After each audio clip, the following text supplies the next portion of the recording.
You also have to think about where regulations come from. They don't ultimately come from agencies. They really come from politicians. They come from acts of Congress. That list that I read, those are all acts of Congress that led to regulations created by agencies, but going back to it, every single regulation has some statutory authority, and that is something that a politician created.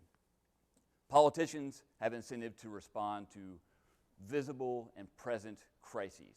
Things like if there's a sudden food safety scare, or if there's some other perceived public hazard that they think they can deal with an act of Congress, of course they're going to want to do that, right? They want to see that they want their voters, they want their constituents to see that they're acting to protect them.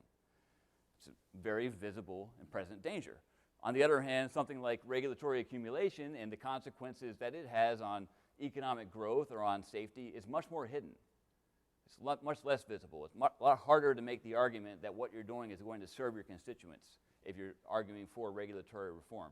So I would say that the incentives of politicians also push towards the creation of new regulations and don't push towards going back and reviewing existing regulations and getting rid of ones that make sense to get rid of.